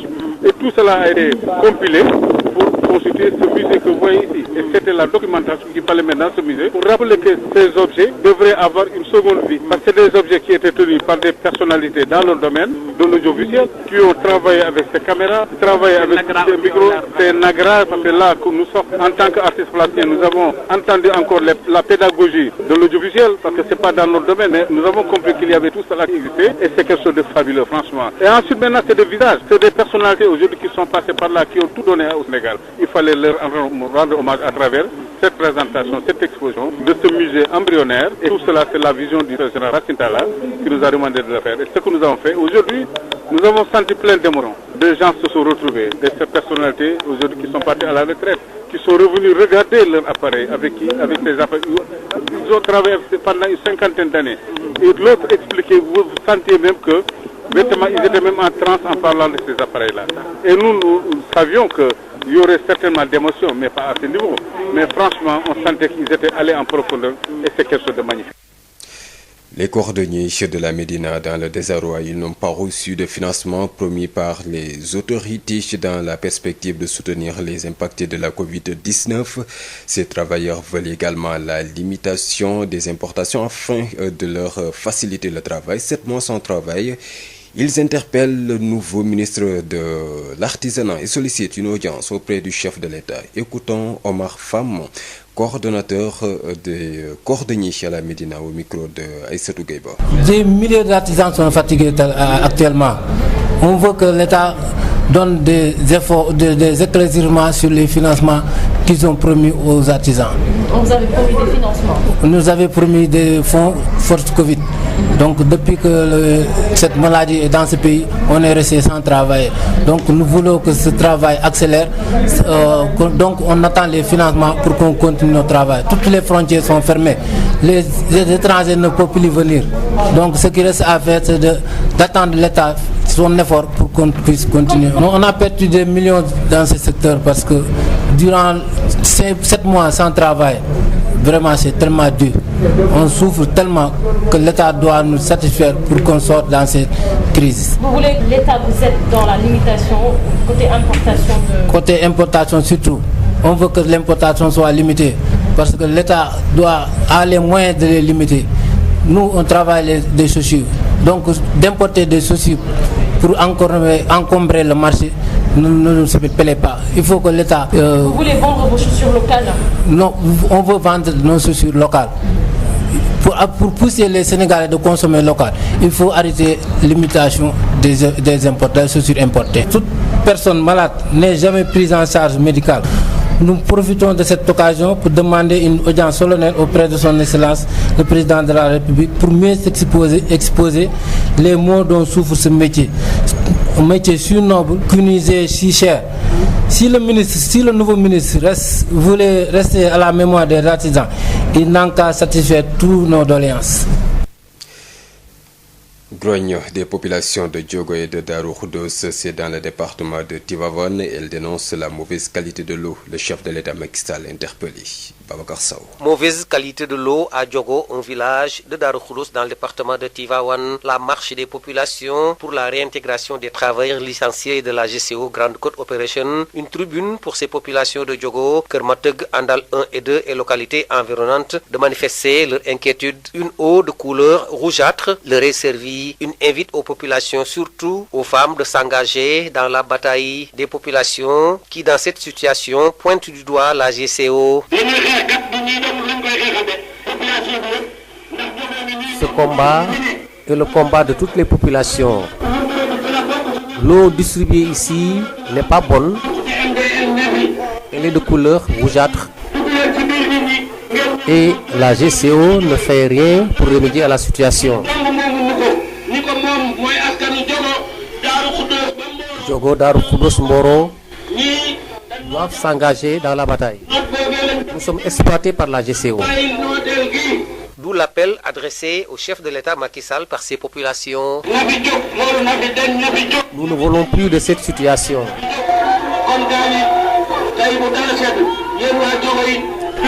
Vous, population de Diogo et de Moteg, nous allons faire une déclaration non sans nous adresser au président de la République Macky Sall. Tivaouane, Babacar Sow depuis Keur Moteg pour Sud FM. Babacar Sow, exploitation et dures conditions de vie des enfants talibés. La directrice de Daaray Simbène à Thiès fait nouveau que l'avocate des enfants vulnérables et interpelle le chef de l'État pour une application effective de la loi protégeant ces enfants. Face à la presse, Dr Khadja Maïnian, enseignante, chercheur à l'université Iba Der Thiam de Thiès, invite le président de la République à faire respecter la Constitution. Propos de Khadja Maïnian, requis par Babacar Ndao. L'Assemblée nationale du Sénégal a voté la loi numéro 2005-6 du 10 mai 2005 relative à la lutte contre la traite des personnes et pratiques assimilées et à la protection des victimes, dont la section 2 porte sur de l'exploitation de la mendicité. Monsieur le Président de la République, son Excellence Macky Sall, les enfants mendiants du Sénégal vous prient de prendre vos responsabilités, à la fois parentales et étatiques, pour faire face au traitement bas, inhumain, honteux, irresponsable et lâche que des parents de connivence avec des vendeurs de foie infligent aux enfants sénégalais depuis plus d'une cinquantaine d'années. En cette période de pandémie de Covid-19, des milliers d'enfants mendiants arpentent les rues, nus sous le regard indifférent de l'État sénégalais. Monsieur le Président de la République, devant une image aussi pitoyable du peuple sénégalais véhiculée à travers des carnets de voyage, des caméras, des photos de cartes postales, comment pourrait-on croire au yakar espoir d'un plan Sénégal émergent? Monsieur le Président de la République, prière de faire avec rigueur un pas Sénégal émergent pour l'arrêt définitif de la mendicité des enfants au Sénégal. Monsieur le Président de la République, à titre de proposition, de solution et de perspective de grâce, amener les enfants talibés vivants entassés dans des daara informels ou fictifs auprès de leurs parents. Accompagnez-les au préalable à mettre en œuvre des moyens sociaux et sécuritaires, et ceci sans intermédiaire. Monsieur le Président de la République, son Excellence Macky Sall, nous vous prions au nom de l'humain et pour l'amour de vos enfants de construire concrètement et massivement des daara modernes intégrant l'enseignement général dans les coins et les recoins du Sénégal. Nous vous prions de faire en sorte que ces daara modernes n'aient pas d'internat, afin que les parents prennent leurs responsabilités de nourrir, vêtir, élever leurs enfants afin qu'ils puissent grandir dans la dignité, le jom et l'espoir, le yakar. Plaidoyer de Khadja Maïnian, directrice de Daaray Simbène. Débat sur l'introduction d'un module sur l'éducation sexuelle à l'école. Le Rassemblement islamique du Sénégal, dans une déclaration, dénonce l'acharnement des lobbies et bailleurs de fonds qui cherchent à légitimer l'homosexualité en passant par le concept genre à l'école. L'organisation alerte l'opinion nationale à Rufisque. Parents et enseignants disent non à ce projet. Une rencontre est d'ailleurs prévue pour sensibiliser les porteurs de voix et hommes religieux sur la question. Le ministre de l'Éducation nationale clôt le débat et se veut d'ailleurs catégorique.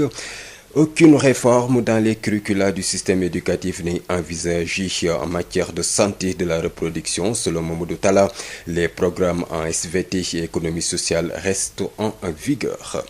La ville de Saint-Louis a abrité hier mardi la dernière réunion du comité de pilotage du projet du programme BP Éducation Saint-Louis mis en œuvre par l'ONG RADI. Les acteurs ont partagé les résultats des réalisations de la première phase du projet. Tous dressent un bilan positif de ce projet qui a permis d'améliorer la qualité des enseignements et d'apprentissage dans les écoles de la langue de Barbarie du district de Gandiol. Il a aussi permis la formation des chefs d'établissement et des enseignants, nous dit Yves Dendeng. C'est un bilan plutôt satisfaisant que les responsables de l'ONG RADI dressent de la première phase de leur projet mis en œuvre dans le cadre du programme social de BP. Dame Sall est le secrétaire général de cette ONG RADI. C'est une très importante rencontre, le dernier du comité de pilotage, où on doit faire le bilan passer en revue toutes nos réalisations. C'est aussi l'occasion d'exprimer toute notre satisfaction. Parce que dans cette phase 1, nous avons déjà réalisé l'ensemble des activités qui étaient initialement planifiées. Le même sentiment est partagé par l'inspecteur de l'éducation et de la formation de Saint-Louis commune, Cheikh Yaba Diop, qui parle d'amélioration de la qualité des enseignements et apprentissages ainsi que de la gouvernance des écoles. Le bilan est très satisfaisant, mais nous sommes dans une logique de bilan programme. Quand on aura fini de dresser le bilan de cette année, de la phase 1, en identifiant les forces et les faiblesses, nous allons aussi nous projeter dans l'avenir à travers des perspectives pour la phase 2. Et je crois que toutes les leçons apprises, notées dans la phase 1, seront très utiles et nous permettront certainement d'élaborer un projet pour la phase 2, un projet plus performant et plus résilient. Et l'inspectrice de l'éducation et de la formation de Saint-Louis département, en l'occurrence Ndeye Selbe Badiane, d'aborder dans le même sens, tout en exprimant leur volonté de mettre à profit les réalisations du projet. Saint-Louis département a bénéficié de belles interventions de ce projet-là, à travers la mise à disposition de tableaux qui était vraiment un déficit criard pratiquement dans toute l'IEF, mais également la réfection de salles de classe, la mise à disposition de cantines scolaires pour les élèves, mais surtout la remise de kits scolaires aux élèves vulnérables du district de Gandiol. Saint-Louis, Yves Tendeng, Sud FM. Voilà, Maria, c'était l'essentiel de l'actualité. Merci à vous, Babacar Samb. Sud FM. Il est 8h. ci Sud FM seen rajo 98.5 lëkkaloog suñuy diwaan salaamaaleykum El Hadj Maodo Faye. aleykum salaam soxna. ñaareel bi pàcc ci xibaar yi ci wolof li ñu koy tàmbalee mooy li nga xam ne rek moo di maanaam li ñu war a toppatoowee suuf gi. kay suuf si fële ca Louga asalaamaaleykum mbokk yi ak itam mbootaay goo xam ne gi ñoom sax dañoo taxaw temm rek ci wàllu impôt ak domaine tam am ay jumtukaay yoo xam ne sax jox nañ leen ko su ko defee loole mën a nekk loo xam ne day jàppandalal mbir yi fii nu toll nii ci wàllu suuf si dañuy dem ba Louga jokkoo ji ak Lamine Gueye Sam. oto 4x4 matériel bu xarala GPS référentiel nekk si benn station permanente ak benn station totale mbooy ndimbal li nga xam ne moom la PDIDAS jox service yi bokk si direction générale impôt et domaine si région bu Louga ak bu Saint-Louis li mu si jublu nag mooy service yooyu dimbale ko moom si boppam mu egg fi nga xam ne fa la bëgg jëm si sàmm lépp lu jëm si wàllu suuf rawatina yi nga xam ne moom lu ñuy bayee liggéey bi nag dina tax suuf yu bare ñu fay bay tey jii ñu am li nga xam ne mën nañ ko gam-gamle ak carte d'identité ñu koy tuddee NICAT madame Diop Ndeye Koura Mbaye moom moo nekk si bopp projet bi di PDIDAS. dina yombalal torop liggéeyu service cadastre yi mais également dañu permettre géomètre agréé yi ñu mën a ko utiliser PDIDAS daf ko apporter parce que bu njëkk parcelle agricole délibération lay am kese tey jii ak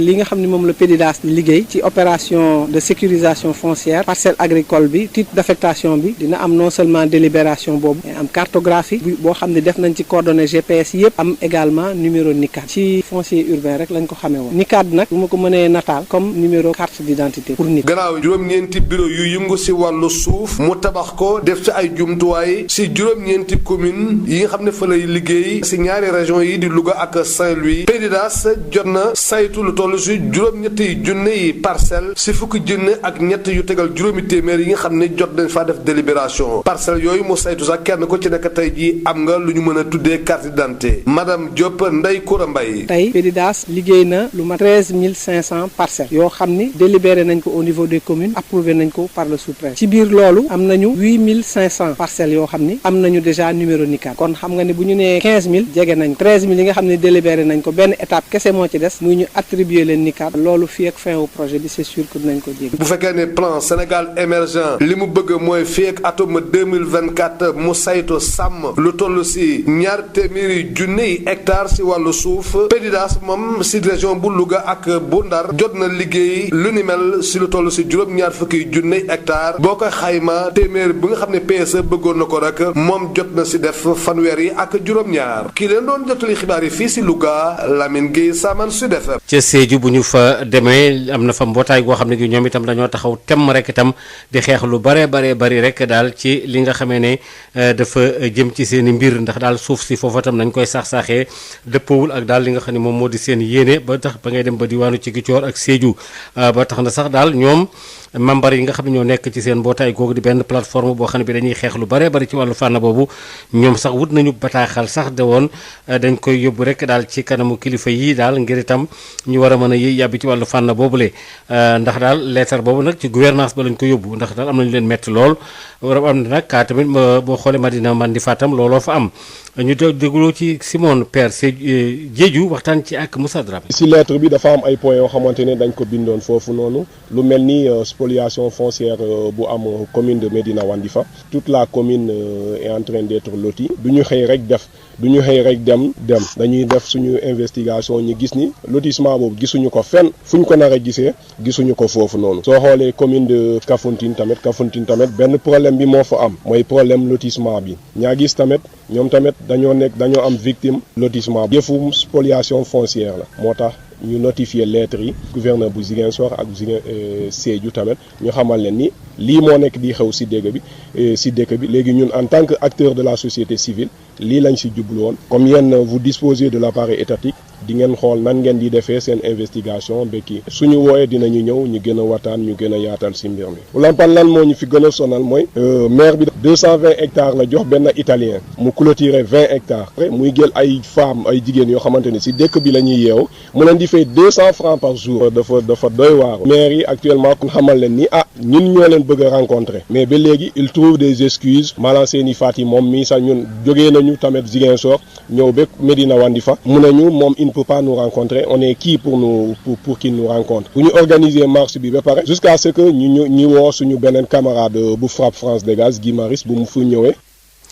ci wàllu mbayum ceeb mi fii nu toll ni ci commune bu Niamone am na solo lool ba baykat yi nga xam ne ñoo nekk foofule am nañ ci mbégte ne daal itam rek li ñu bëgg rek mooy gannaaw ba nga xamee ne jumtukaay ba baax na ñu yees yi ñu leen jox nguur gi itam maire ba la mu wax rek ñu gën leen a jox daal loo xam ne lii day tax baykat yi ci wàllu ceeb bi loolu gën a yokk benn Michel Kanfoud. askan wi yeewoo ci commune bu Niamone nekk ci département bu Bignona dañoo bëgg a soppi ay doxalin ci anam bu ñuy defee mbéyum ceeb ci Jagobel tund wi nga xamante ni foofu la ñu jéemee remembrement bi résultat yi daanaka dafa mucc ayib buñ sukkandikoo ci Jean-Christophe Goudiaby di béykatu ceeb. mbégte la ñu am ren parce que lu ñu am ren macha allah mosuñu ko am. waaw dañuy remembrer suñu rizières yi ñu nekk ñu jox ku nekk lu mun a ratisser pour xam. ci 4000 mètres carrés yi gis ngeen ko sama ginnaaw dama am. waaw lu ëpp ba na toon lu ñu ñaan rek dimbali ñëw ci digue anti-sel bi. digue boobu bu ñu ko amee tey def na rek kenn duñ koy xiif. modernisation boobu le nag faaw ñu def ko ngir liggéey bi gaaw te bañ ci sonn bu baax a baax te li ni mel loolu la askan wi yeewoo ca Tooboor xam ba tax ñu wuti benn décortiqueuse u ceeb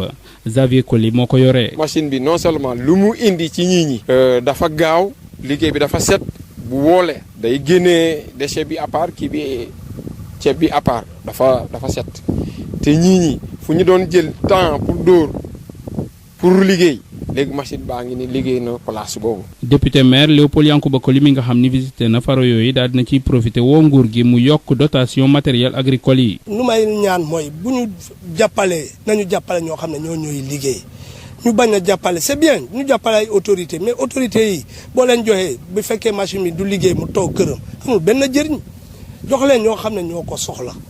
comme ça développement bi. plaidoyer boobu nga xam ne askan wi moo ko yee lool nee na dina ko yóbbee ci pencum ndaw réew mi ki doon jokkoo ak yéen fii ci diwaanu Ziguinchor benn Michel Kanfoudi pour Sud FM. ci diwaanu Ziguinchor lu tolloo fukki tonne ak juróomi téeméer ci ay jumtukaay yoo xam ne lépp ci wàllu waa kër docteur la ngir gën a mën a yaatal paj mi foofee loolu nag ab don la maanaam dimbal la loo xam ne daal itam dañ koo joxe rek itam ci ki nga xam ne moo jiite CNDT bi di benn waa Sambu na nekk fa dem daal ngir dimbalee ko nag ñooñee Ignace Ndeye. fukki tonne ak genn wàllu matériel médical ñu daal di ko jagleel hôpitaux yi nekk fii ci diwaanu Ziguinchor ba ci yenn ci bërëb fajukaay yi don matériel bi nekk dina ñëw gën a relever plateau médical ci bërëb yi ñuy faje fii ci diwaanu Ziguinchor di don matériel bi nga xamante ni kii di président bu CNDT ministre Benoît Sambou moo ko jagleel bërëb fajukaay yi ni mel moom mi jàpp ni day dugal loxoom ci lépp lu jëm relever plateau médical bërëb yi ñuy faje fii ci diwaanu Ziguinchor bokk na ci tamit saafara lenn lu bàyyeekoo ci évacuation sanitaire yi ñuy faral di nemmeeku fii ci diwaanu Ziguinchor Benoît Sambou. sunu waru gar la ay doomu dëkk bi lañu ay doomu Sénégal lañu am nañ yàlla may nañu ñu am fu ñu toll ci ay responsabilités donc suñu warugar mooy jàppale suñu gox jàppale suñu région nekk ci wet ñi nga xam ne guddeeg bëccëg ñu ngi xeex pour jàppale askan bi xeex pour dimbale askan bi xeex pour faj askan bi te buñ koy def dañ koy def ci anonymat ak coono bu réer ñu mobiliser wu dajale 10,5 tonnes de matériel médical ñu war ko séddale ci hôpitaux Ziguinchor yi ak ci poste santé yi région bi yëpp lañ jéem a laal. bi cérémonie jébbal matériel bi ñu ngi ko amalee ci hôpital régional Ziguinchor fi nga xamante ni ñii di kilifa l'hôpital yi bokk na ci tamit acteurs yi yëngu ci wàllu wér-gu-yaram rafetlu nañu geste bi nga xamante ni kii di ministre Benoît Sambou moo ko daal di def ginnaaw bi mu mobiliser matériel bi ni mel su weesoo bërëb fajukaay yi nga xamante ni ñoo nekk ci diwaan bi yëpp am na tamit lenn ci matériel bi ñu jagleel sapeur pompier yi ak armée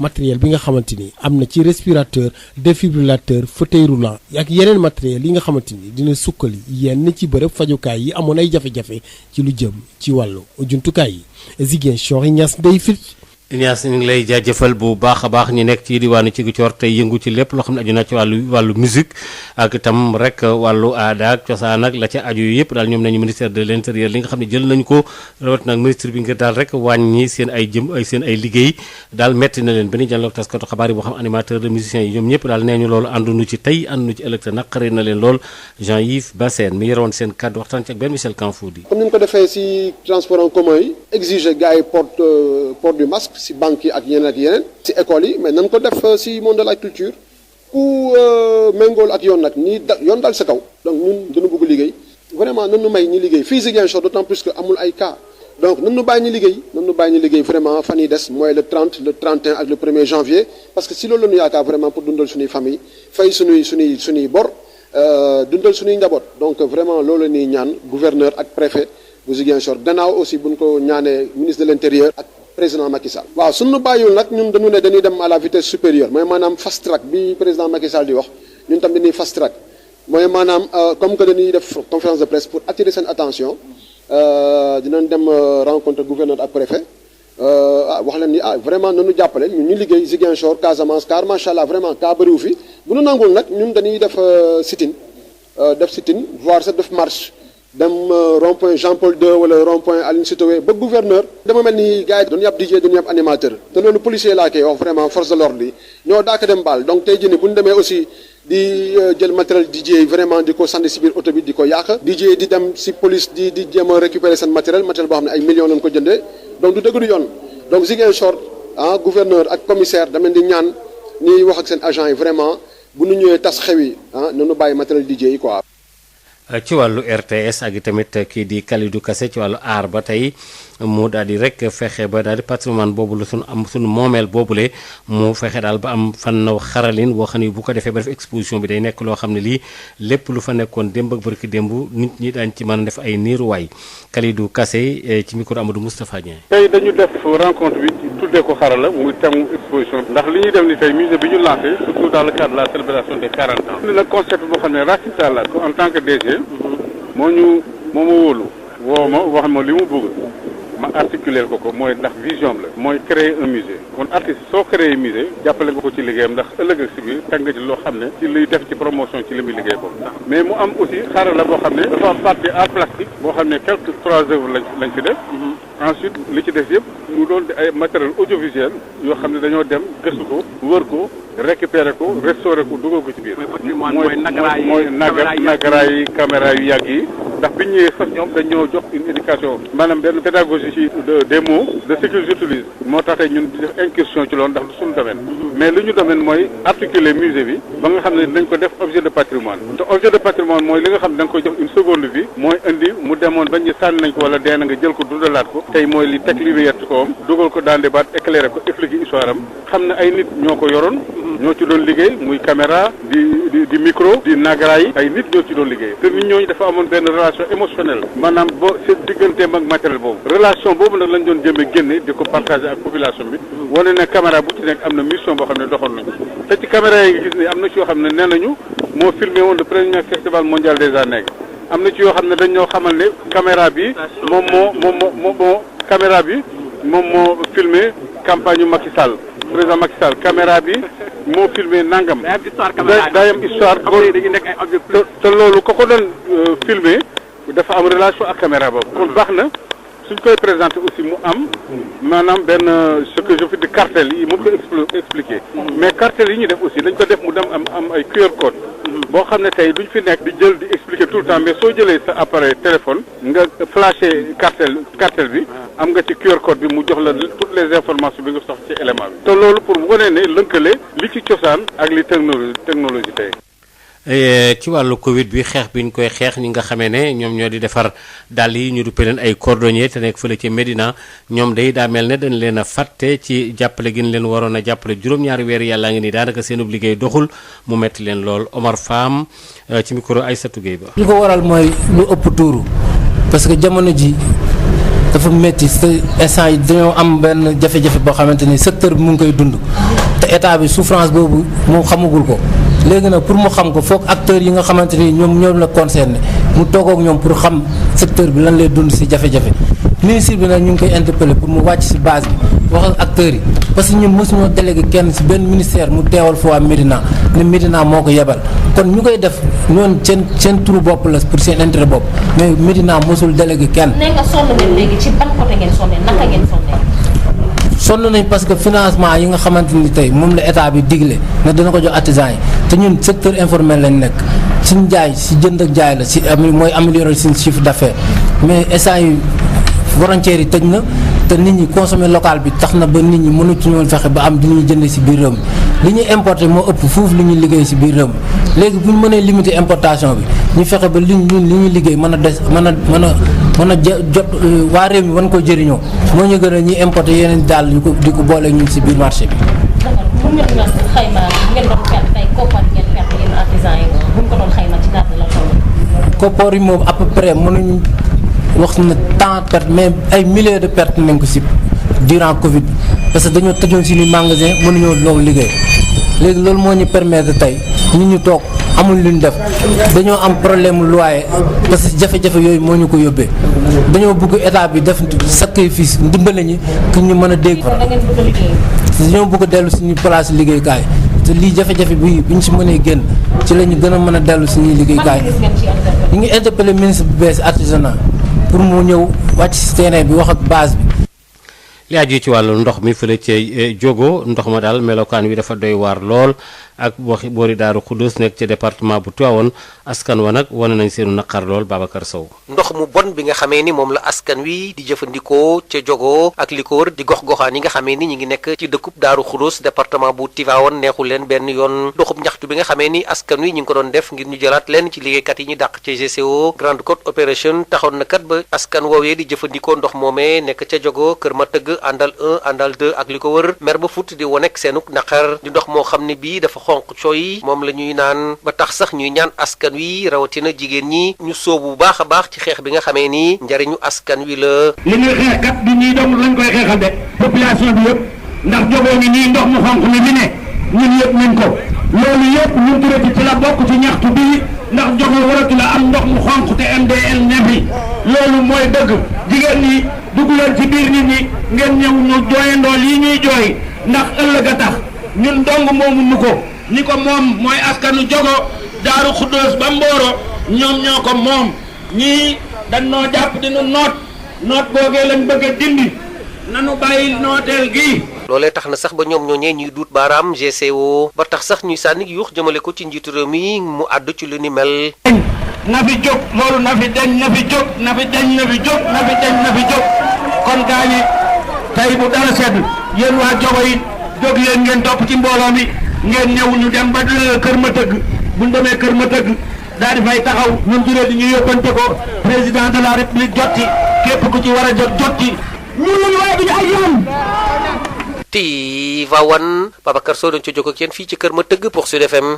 kon bu dee loolu kon jërëjëf Babacar Sow gannaaw Kër Matëgg dañuy dem ba Daaray Sembène bi nga xam ne ma nga nekk fële ca Thiès itam am nag ko taxaw tem rek di soxna yi kenn koo xam ne ki dafay jàppale gone yi nga xamee ne xëy na daal seen man ak daal seen i mbir yu bare ba dañ cay faral di loru état bi itam war leen mën a daal taxaw bu baax a baax itam ci charte bi itam aar leen itam ñoom gone yi bi muy janloo ak tamit taskatu xabaar yi kii di Adja May Ña mi nga xam ne ab jàngale jàngalekat la tam chercheur tam ci université bu Iba Der Thiam fii ca fële ca Thiès daal nee na njiitu réew mi daal taxaw tem daal ngir weg itam constitution bi ak fànn boobu ñu gën caa taxaw bu baax a baax ñu déglu ko ci micro Babacar Ndaw. l'islam dafa di diine goo xam ne dafa fonk xale. l'islam dafa sargal xale. l'islam dafa fonk doomi aadama ndax ñu cëral ko. lan la ñu gis Sénégal suba ba ngoon ay xale di taxawaal. waa ma ne naka la ñoo jàng alxuraan bi nga xam ne dafa am xet gu neex bëgg lu neex bëgg lu rafet ci tilim ci tumuranke tànku neen yére yu salte loolu naka la mën a nekk xale yu nga xam ne seen wër gi yaram dafa daw yaram xale yu nga xam ne dañuy tàllal loxo suba ba ngoon xale yu nga xam ne dañuy nekk ci naaj boo xamante ni mag àttanu ko xale yooyu tànk neen la ñuy def Sénégal nguur gi di seetaan te yàgg a seetaan ndax xam ngeen li xewoon Médina juróom-ñeent xale seen bakkan rot ci lakk te mujjewut fenn ndax xam ngeen ne daara jooju di nekkoon Médina lakkaat na fi ci ay atam te mujjewut fenn ndax bés bu nekk ngeen gis ñu ne ci rajo yi wala télé yi xale bu oto dër ci mbedd mi te nguur gi waxul dara Sénégal yëpp di seetaan te Assemblée nationale dafa voté ab loi teg ko ci yoon ci fukki fan ci mois de mai ci 2005 mu ne képp ku jàpp nit di ko forcé ne ko demal yalwaan am na ay daan état mi ngi seetaan moo tax ni boo président Macky Sall ngir xale yi tumuranke bi dakk Sénégal boo gisee nataal yi am ci carte postale yi ci documentaire yi ci reportage yi ci photo yi ci nataal boo ko gisee muy taxawaale ci àdduna bi yëpp ñu ne lii mooy Sénégal sa xol dafa jeex da ngay am gàcce ndax dañu naan kon Sénégal fonk ñu xale moo tax ñu ne président de la République Macky Sall daara moderne yooyu ngay wax mu doon loo xamante ni du doon rek ay wax nañ ko gis te mu bëri lool nag ñu ngi lay ñaan nga taxaw ci temm te ñu ngi lay ñaan bu mu am l'internat bu mu am benn l'internat ndaxte waajur yi dañoo war a taxaw yor seeni doom dundal leen sol leen ay yére yiir leen ba ñu màgg ndax yooni yokkute boobu ngay wax ñu mën ko gëm président Macky Sall. kooku ñoo ko déggandoo ci muy waxal xale yi nga xam ne ñaare daal seeni mbir dafa xaw a sanax lool coow li amoon tam ci wàllu njàng mi ñu ne woon nañ ciy dugal benn module xeetu jàngalin woo xam ne bi dafay jëm ci wàllu sëy ak jàngale ko gone yi fi ci teel ak fànn bu mu ca mën a doon loolee ministre bi ñu dénk wàllu fànn boobu la di Mamadou Talla andi na ci ay leeral nee na loolu amul te amul benn coppeeku it boo xam ne bi am na ci li nga xam ne moo di façon jàngaleen bi jamono yi nga xam ne ci la ñu toll ca Ndar bu ñu fa demee amaloon nañ ci talaata ji sax itam ndaje mujj moo xam ne dañ koo jëmale woon rek ci projet boo xam ne dafa jëm ci wàllu njàng mi tamit ba tey ONG RADI ñoom ñoo ko doon amal ñi ci doon yëngu itam daal doon xool nag li nga xam ne jot nañ ko ci liggéey Yves Tendeng. ab bilan bu mucc ayib la ñi nga xam ne ni ñooy njiitu ONG RADI daal di def ci lu soxal njëkkeelu pàcc seeni projet bi ñu daal di tëral ci lu soxal programme social bu kuréelu BP kii di Dame Sall mooy secrétaire général bu ONG bile di RADI. am na solo trop ndax mooy comité de pilotage bi mujj ndax projet bi daanaka phase bu njëkk bi moom jeex na ci 31 décembre bi la war a jeex mais am nañu tamit mbégte bu rëy ci li nga xamante ne bii moom la ñu bindoon ci projet bi te waroon ko liggéey matale nañ ko sëkk te ñi ko seqoon ñëpp am nañ ci mbégte di rafetlu aussi taxawaayu ñi nga xam ni ñoo fi représenté ministère de l'éducation nationale.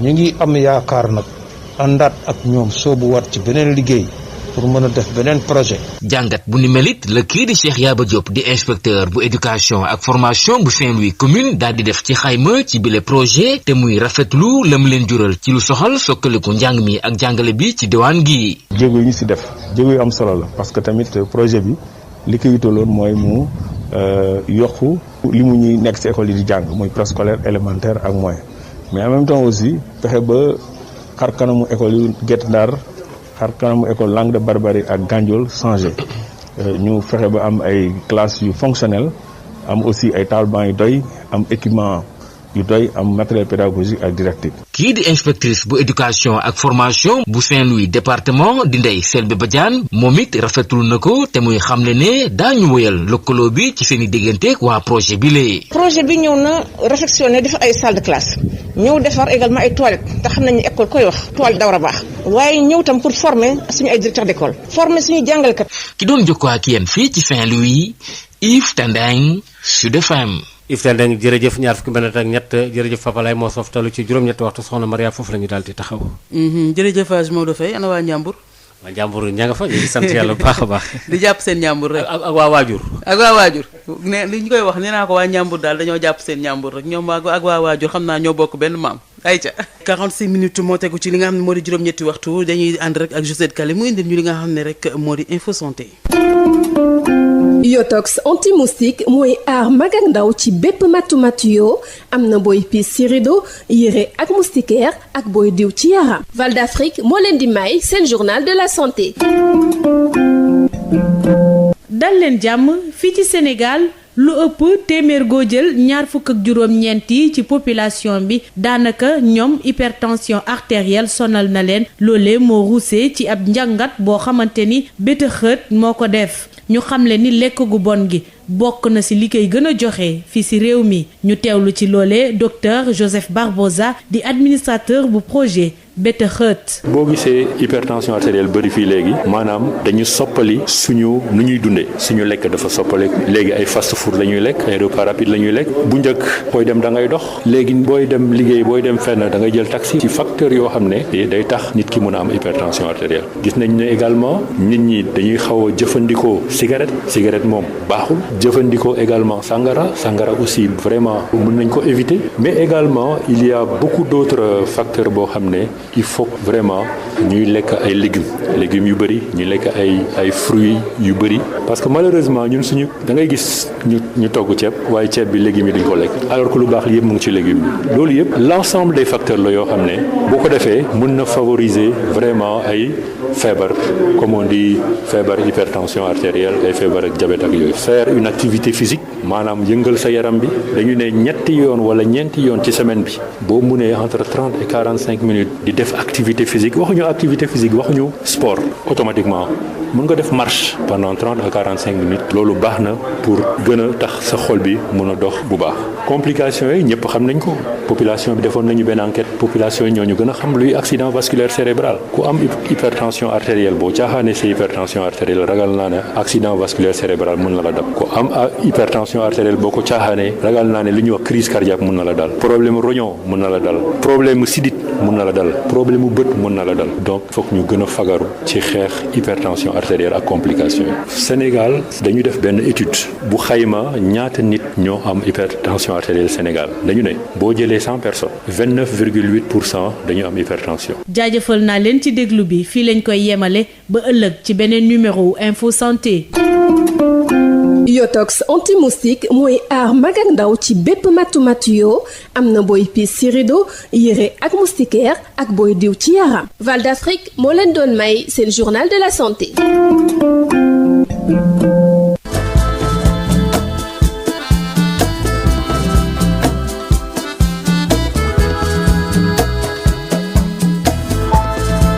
Sud FM en mode majeur, les temps changent et le monde bouge. Sud FM avec Sud FM Sen Radio.